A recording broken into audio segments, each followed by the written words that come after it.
Oi, sou a Fernanda Siqueira, sou psicóloga e hoje eu quero dar continuidade no tema anterior, né, que é sobre o autismo, para além dos estereótipos.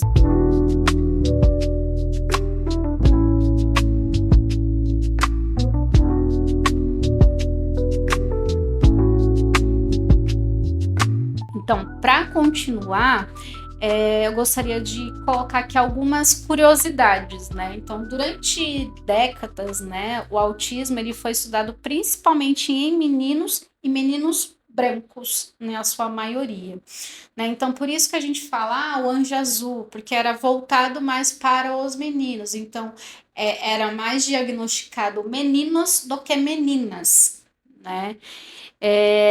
Porque tinham características mais evidentes, como a fala repetitiva, interesses restritos em objetos e pouca expressão emocional. E também, antes era visto como uma questão que era culpa da mãe.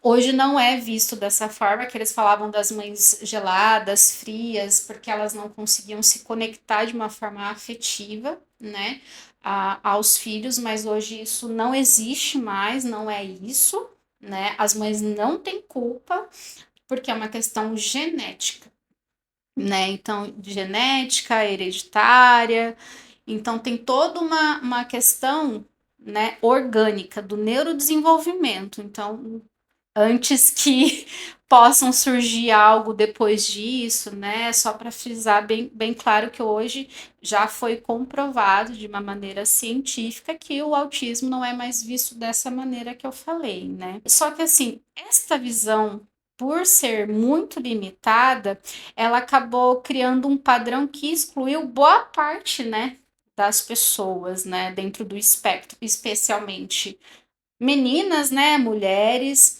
pessoas de outras raças, cores, né, é, também de adultos autistas de nível de suporte 1 e por aí vai. O porquê? Eles acabaram aprendendo, né, a mascarar seus sinais para sobreviver socialmente. Então, vem com muito custo esse mascaramento. Provavelmente para um próximo vídeo eu vou falar mais especificamente do autismo em mulheres e aí vocês vão conseguir entender melhor sobre o que seria essas diferenças, né? Essa invisibilidade, ela tem um preço alto, bem alto, né? Muitos adultos, né? Muitos adultos autistas, eles cresceram então ouvindo que são sensíveis demais, difíceis demais, frios demais ou intensos demais.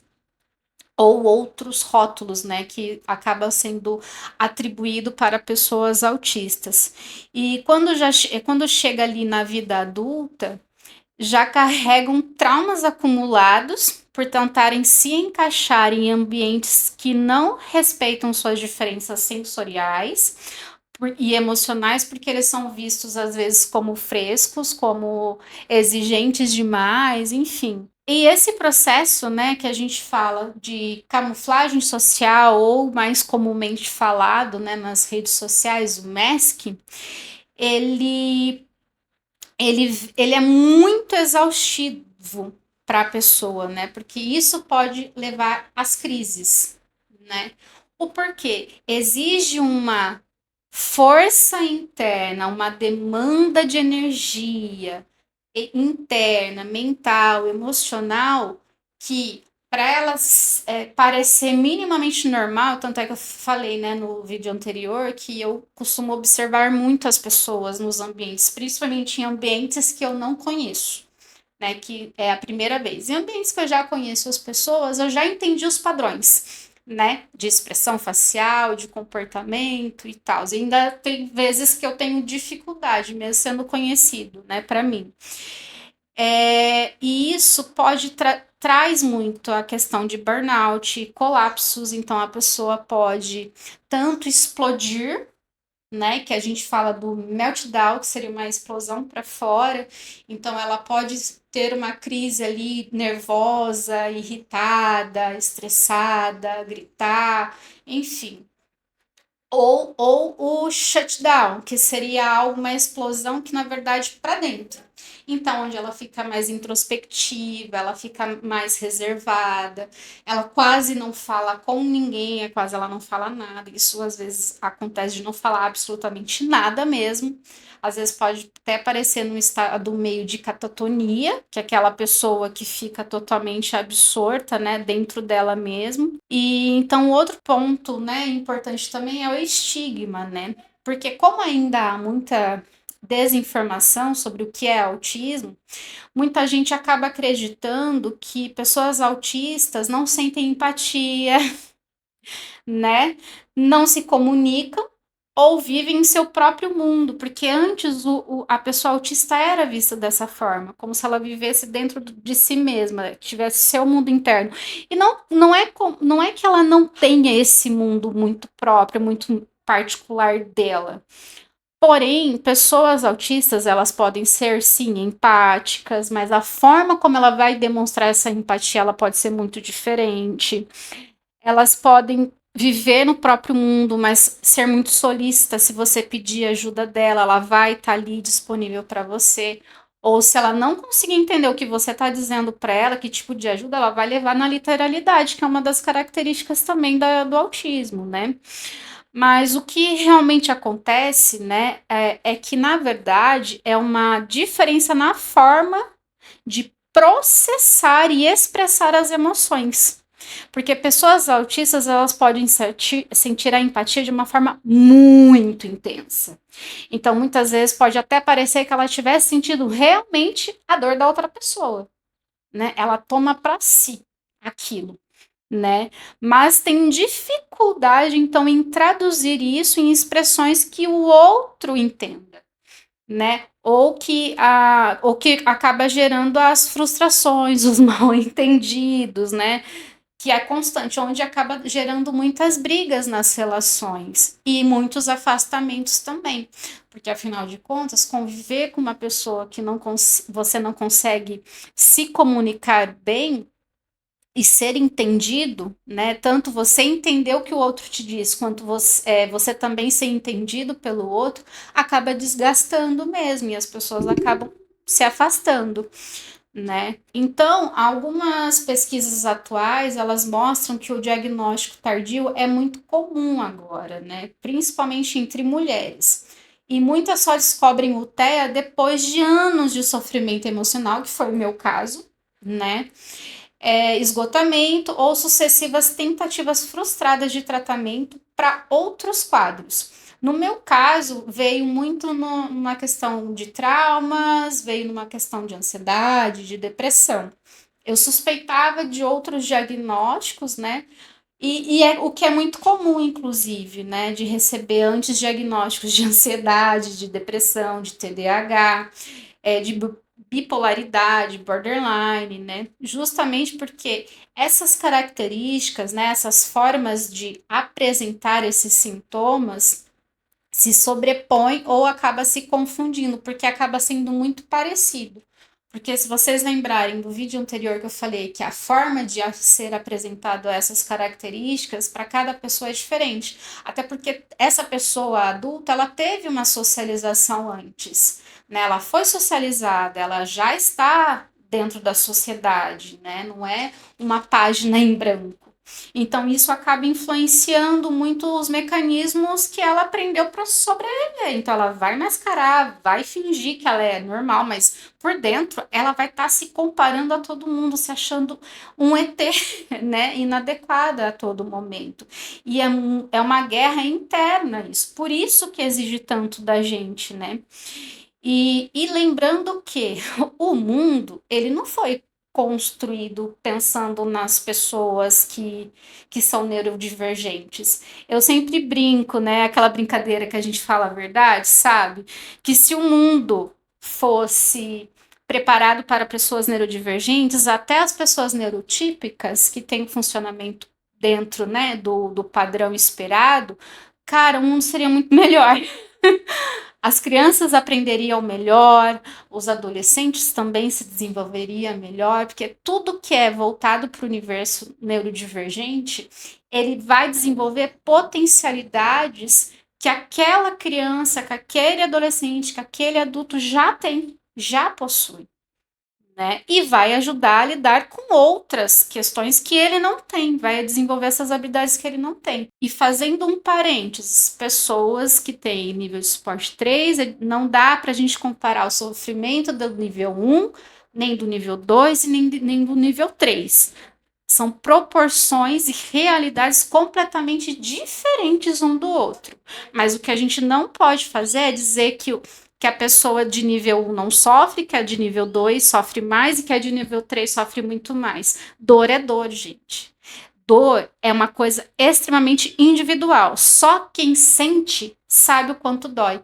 Eu não consigo saber quanto que você tem de dor, mas eu posso usar a minha empatia, que é a partir da dor que eu sei que foi a maior que eu já senti na minha vida, e me conectar com a sua dor. Mas eu não vou saber, eu não vou conseguir sentir como você sente. Então, a ideia desses vídeos é justamente para a gente não ficar no julgamento. Eu foco, né, nesses vídeos para pessoas adultas, né? Crianças a gente já tem bastante pessoas falando. Então, por isso que eu quero focar mais nisso, né? Então, às vezes, o que que acontece? Essa sobrecarga, essas explosões, muitas vezes, né? Pode parecer uma birra, pode ser uma frescura ou falta até de interesse. As pessoas podem ler a pessoa autista dessa maneira, né? Ao invés de olhar para isso como um pedido de ajuda. Às vezes, o gatilho da crise, aquela sobrecarga que aquela pessoa sofreu, ela às vezes ela não vai conseguir naquele momento de crise te dizer o que aconteceu. Por que que você precisa saber que a pessoa autista ter o crachá, ter o cordão para você ir lá acudir a pessoa? Antes de sair julgando, de querer entender o porquê que ela tá assim. Vai lá, ajuda primeiro, depois você pergunta.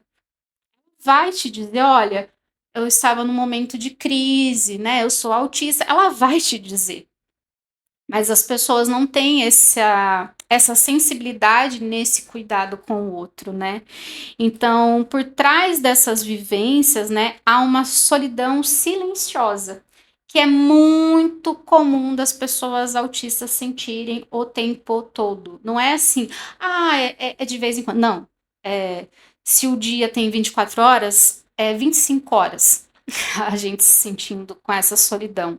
Às vezes ela é abafada com as companhias que nos fazem bem, às vezes é abafada com o nosso trabalho, às vezes é abafada com as músicas que a gente ouve, às vezes é abafada, mas ela tá ali constantemente, porque a gente acaba se sentindo como se a gente não se encaixasse no mundo, como se a gente fosse uma aberração. A pessoa autista ela acaba se sentindo como se ela precisasse atuar o tempo todo para sentir que pertence ou para parecer que pertence, né? Então, a gente controla os nossos movimentos, o tom de voz, as nossas expressões, e isso vai gerando um distanciamento da própria identidade, né? Eu por muitos anos aconteceu isso comigo, né? Eu fui me afastando de quem eu era, e aí eu tive que fazer um baita de um mergulho dentro de mim e entender que eu sou assim mesmo, né? Não é que eu sou assim, eu não posso mudar. Tem coisas que eu não vou mudar, porque já fazem parte de mim, né? Outras eu posso melhorar, flexibilizar, aprender, construir, mas tem coisas que é o meu jeito de ser, né? Então, quando a gente tem essa sensação de não saber quem a gente realmente é, sem a máscara social, é um trem avassalador, né? E depois que a gente tem o diagnóstico, a gente vivencia uma espécie de alívio e de luto. Alívio porque a gente tem todas as respostas para todas as dificuldades e sofrimentos que a gente sentiu a vida inteira e que só a gente sabe. E luto é das coisas que a gente se forçou também a fazer sem precisar. Porque se a gente soubesse disso antes, teria feito e reagido, agido de uma forma completamente diferente. né?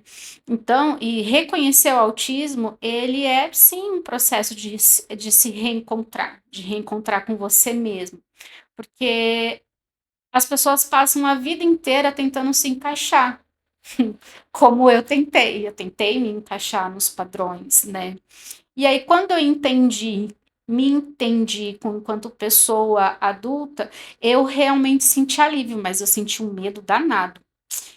Ainda sinto, por conta do preconceito das pessoas, por conta do julgamento das pessoas, o como as pessoas, quando me veem, principalmente com um crachá, acham que eu sou uma aberração, elas não vêm até mim mais para me atender. Eu já fui em lojas, fui tratada. Umas lojas me trataram super bem, outras me trataram super mal e outras me trataram normal, como sempre, né? Porque eu vou nas mesmas lojas. E eu gosto de ir nas mesmas lojas justamente porque eu gosto de previsibilidade, eu já sei como é o atendimento daquele lugar. O alívio vem porque eu realmente consigo me compreender. E normalmente as pessoas, quando elas se compreendem, elas se sentem melhores com elas mesmas, né? Elas vão sentir esse alívio. E o medo, porque a gente vai precisar se reconstruir, né? E essa reconstrução não é bem do zero, é a partir de tudo que a gente tem de formado em nós, tudo que a gente construiu do que é da nossa personalidade, e a gente faz uma baita faxina interna de entender o que é nosso, o que é do outro. O que eu peguei do outro para mim, o que eu realmente eu quero para mim, é aquilo que eu não me serve mais, não faz mais sentido para essa nova pessoa que eu estou me tornando, porque eu quero cada vez mais ser feliz. Afinal de contas, toda pessoa, todo ser humano que mais deseja é ter felicidade, ter bem-estar. Ninguém quer ser infeliz, ninguém quer sofrer. Esses discursos que as pessoas dizem, agora virou moda ser autista, né? Eu não respondo assim, mas na minha cabeça eu tenho vontade de falar a seguinte forma: moda é roupa, é celular, e isso são pessoas que as pessoas querem muito ter.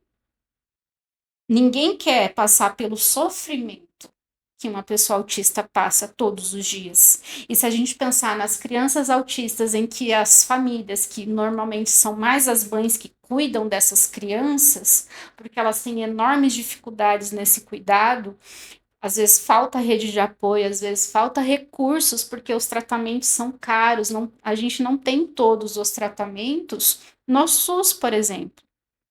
Então, quando a gente olha para essas realidades, alguém virar e falar que isso virou moda, que agora todo mundo é autista, eu também sou um pouco autista, eu vou te dizer, não é bem assim. Olha lá no vídeo anterior que eu falei sobre os critérios, né, do DSM-5, que ali vai dizer sobre o que, onde, você precisa ter tudo aquilo, não é uma coisa ou outra, é tudo aquilo. Eu sou um pouco antissocial. Eu tenho uma sensibilidade auditiva também. Coisas, características assim, né? Espalhadinhas. Não é você ser um pouco autista. Não é. Para você ser autista, não existe pouco autista. Ou você é autista ou você não é autista. É importante a gente ter essa questão do não julgar as pessoas e tratar mais da questão do acolher, né, as pessoas, as diferenças. Eu sei que a sociedade ainda tem muito que aprender nesse sentido. E lembrando que a psicoterapia, ela tem um papel essencial nesse caminho, tanto para as pessoas autistas, como as pessoas que suspeitam que possam ser autistas, quanto para as pessoas que se relacionam com pessoas autistas é importante. Porque quando ela é conduzida, então, por profissionais que compreendem o espectro autista, né, o transtorno do espectro autista, a psicoterapia ela pode ajudar a você desenvolver ferramentas, recursos, de você também reconhecer todos os seus limites, entender quais tipos de suporte você precisa. E se você é o familiar ou a pessoa que se relaciona, né, com pessoas autistas, você vai conseguir saber como você pode ajudar em situações de crise, como você pode ter o suporte, como você também estabelece limites na relação com a pessoa autista. Então, você pode ali, então, aprender a lidar com a sua sobrecarga, desenvolver melhor a autorregulação e, principalmente, reconstruir a autoestima, né? Porque muitas vezes ela foi fragmentada. Às vezes, né, parece uma coxa de retalhos, né? De tantos fragmentos do meu eu que eu fui pegando de pessoas, né? Eu sou uma pessoa que pega muito fácil, sem perceber, eu nem sabia. É por causa do autismo, eu não sabia que era, né? Isso. Então, pego muito sotaque, muitos os tiques, às vezes eu me vejo fazendo igual os meus pacientes, alguns comportamentos que eles têm no consultório, como eu reparo muito, eu acabo fazendo igual, né? Então, essa invalidação, né, por anos, né, para parecer normal, são coisas que a terapia pode ajudar você a lidar melhor consigo mesma. E também é importante que, né, familiares, colegas, professores, entenda que o autismo não é uma questão de comportamento, mas de funcionamento neurológico. Cada ajuste simples, como respeitar o tempo da fala, reduzir estímulos ou aceitar a necessidade de pausa, pode transformar o dia de uma pessoa autista. E o acolhimento também nos detalhes. E no ambiente de trabalho é a mesma coisa. Em outros espaços, quanto mais, né, esses espaços, esses lugares entenderem que é importante você ter esses cuidados, mais fácil vai ser, né, fácil entre aspas, para essa pessoa autista se adaptar naquele lugar, né? E, obviamente, você, enquanto pessoa adulta, também precisa saber quais são as suas dificuldades, né? Quais são as suas restrições, de que forma, o que você precisa de suporte, de recurso, para justamente comunicar essas pessoas, para elas poderem te ajudar também, para fazer essas adaptações. O autismo não é uma limitação, também não é um dom, e é só, né? É uma forma diferente de funcionamento, então, humano, com seus desafios reais, né? E as suas também, e as suas potências.